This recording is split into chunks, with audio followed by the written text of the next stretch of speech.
Manchetes do mesmo jornal que noticiou o Coronel Rola e o Mourão, o Spotlight fez essa reportagem aqui que a gente tem que ficar atentos a respeito dos atentados golpistas bolsonaristas. Tá? Documentos revelam métodos de sabotadores profissionais em ataques contra torres de energia feitos pelos bolsonaristas, tá, gente? Reportagem do Lúcio de Castro.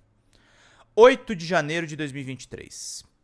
Eram 21h30 quando uma torre de energia tombou em Cujubim, Rondônia. O segundo ataque veio logo depois.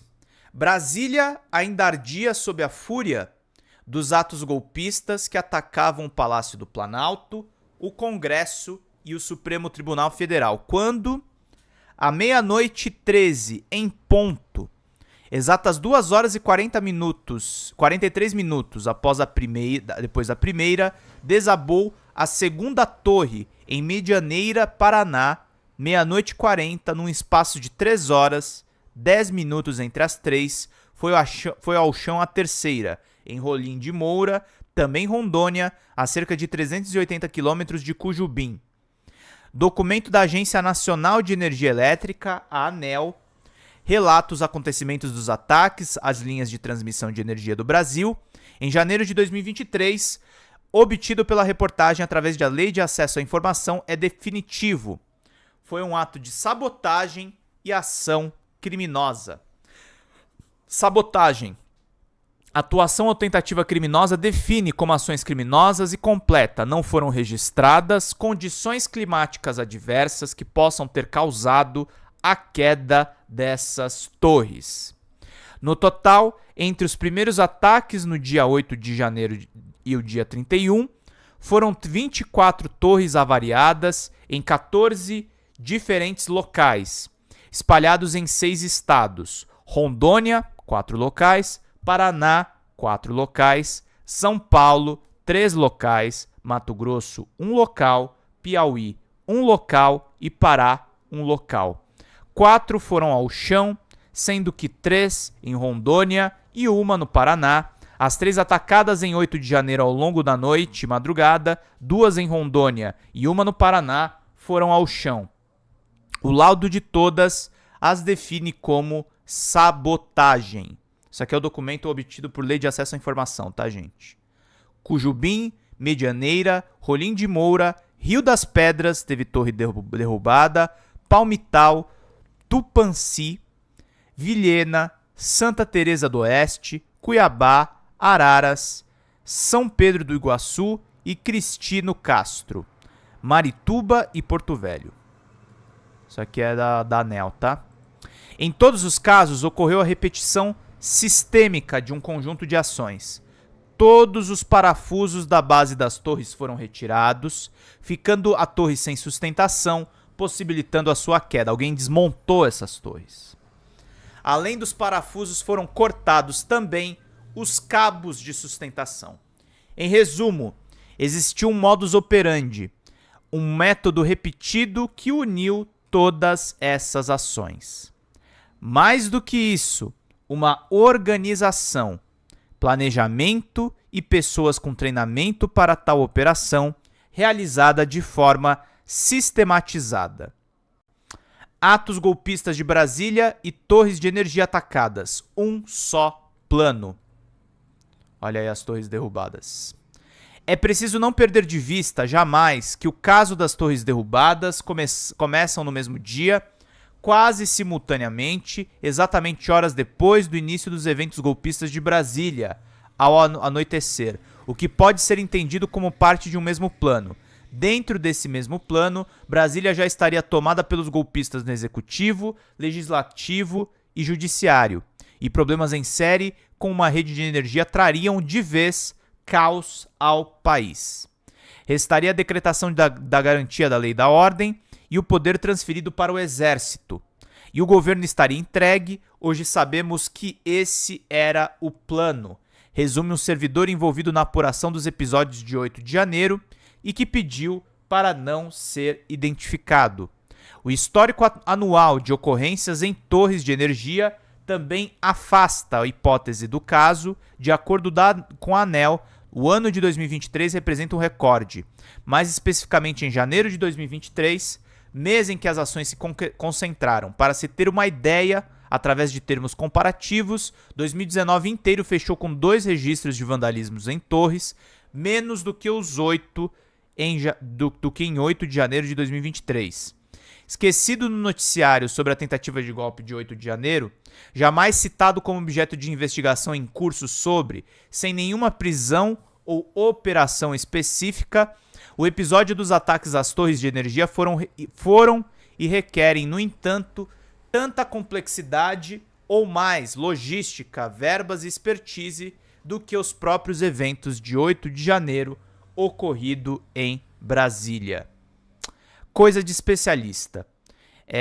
Em relação aos episódios de Brasília, as investigações caminham para uma direção. Em relação aos ataques às torres, os caminhos e os relatórios da ANEEL mostram também alto grau de profissionalismo, queridos e queridas.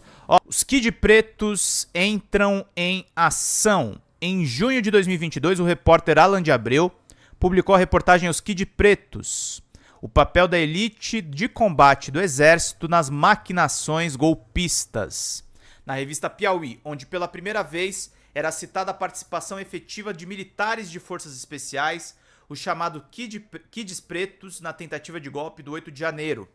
Na ocasião, a reportagem mostrou que o nível de organização das ações na capital demandava profissionais capacitados. E os profissionais no Exército capacitados para tal, treinados em operações especiais, eram os Kid Pretos, círculo de oficiais que formavam o ciclo mais próximo de Jair Bolsonaro.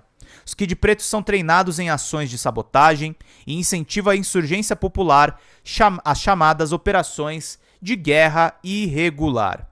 Modus operandi: parafusos da base retirados e cabos cortados. As fotos abaixo, todas constantes no relatório da ANEEL sobre os ataques, mostram distintas de sabotagens, como retiradas de parafusos estratégicos na base, cortes de cabo e também na base, retirada das hastes de sustentação. Olha as fotos aí, gente. Os caras foram profissional pra caramba, hein? Eles iam deixar o Brasil sem luz e com o governo tomado.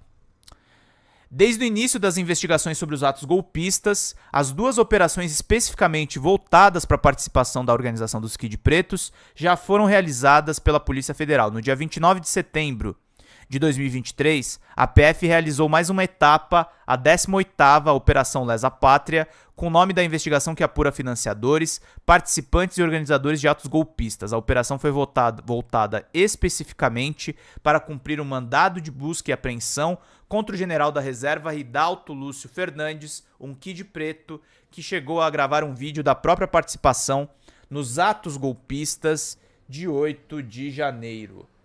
Rejane mandou: Pedro, vou renovar a membresia assim que der. Me aguarde aí. Rejane, fica tranquila, minha querida. Muito obrigado aí pela sua presença. Se puder mandar superchat, agradeço muito. R$1, gente. A gente precisa de muito. A nova fase da Lesa Pátria faz parte de uma frente de investigação que busca identificar os supostos integrantes das forças especiais do Exército, chamados Kid Pretos, que teriam dado início às invasões às sedes dos 3 poderes, comunicou então a Polícia Federal. Já em 8 de fevereiro de 2024, foi deflagrada a Operação Tempus Veritatis da Polícia Federal para apurar os crimes de golpe de Estado e abolição do Estado Democrático de Direito por membros do governo de Jair Bolsonaro. Apontou que integrantes das Forças Especiais do Exército, os chamados Kid Pretos, estiveram envolvidos em um planejamento minucioso para impedir a posse de Lula na presidência da República. De acordo com a PF, houve planejamento minucioso de Kid Pretos do Exército para a consumação do golpe de Estado. O plano envolveu uma reunião em novembro de 2022 com oficiais especializados em ações contra o terrorismo, insurgência e guerrilha. Os Kid Pretos seriam responsáveis por realizar as prisões de autoridades após a edição de um decreto de intervenção militar. Entre os alvos estaria o ministro do Supremo Tribunal Federal, Alexandre de Moraes, que chegou a ser monitorado pelos investigados. Os detalhes do plano foram relatados em mensagens encontradas no celular do tenente-coronel Mauro Cid, que fechou colaboração premiada com a Polícia Federal. A localização das ocorrências. Outro lado, a reportagem enviou para a Polícia Federal um pedido oficial de resposta sobre as investigações específicas e sobre os ataques às torres, mas não recebeu resposta. Isso aqui precisa ser investigado, tá, gente? Isso aqui é um absurdo, tá? Isso aqui é uma amostra do tamanho do problema que a gente ia enfrentar se a gente caísse numa ditadura. O tamanho do problema que estava se vislumbrando. Eles queriam fazer uma ditadura, gente. Era uma ditadura. Não era um passeio no parque. Eles queriam fazer uma ditadura. Uma ditadura militar. Uma ditadura com um tresloucado na presidência da República, que é o Bolsonaro. É muito complexo, é muito complicado. É muito triste o que estava se desenhando.